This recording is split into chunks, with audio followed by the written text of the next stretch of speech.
අපි දැන් බලමු මේ පිම්පල්ස් වලින් පස්සේ එන ස්කාර්ස් වලට මුහුණේ එන ස්කාර්ස් වලට ට්‍රීට්මන්ට් කරන්නේ කොහොමද කියලා.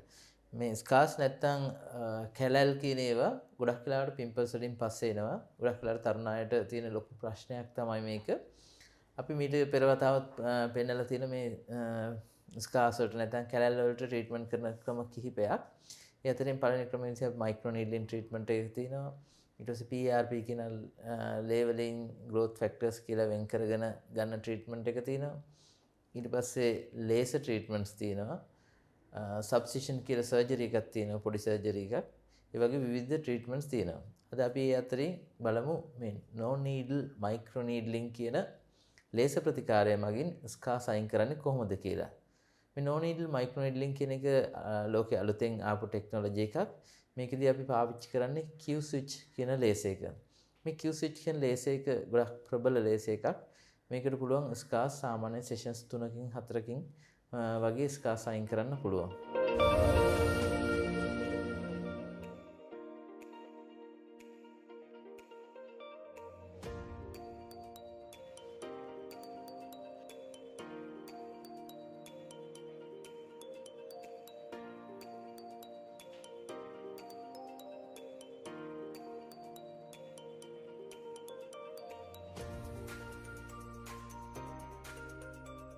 මේකදී අපි පළමුව කරන්නේ අදාළ ප්‍රදේශයේ ඇනස්තටික් ජෙල් එකක් නැත්නම් හිරිවැටෙන ක්‍රීම් එකක් ගාලා හිරිවට්ටනවා. හිරිවට්ටලා ඒක ක්ලීන් කරලා ඊට පස්සේ ලේස් එක කරනවා.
ප්‍රොසීඩර් එකට ගත වෙන කාලේ විනාඩි 15ත් 20ත් වෙනවා.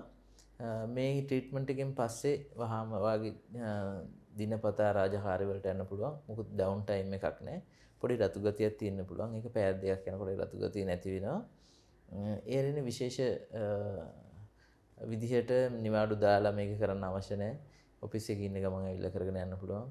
තමන්ගේ කරලා ගිය වහාම තමන්ගේ දිනපතා රාජකාරි වලට වැඩ කටයුතු වලට අනුයුක්ත වෙන්න පුළුවන්.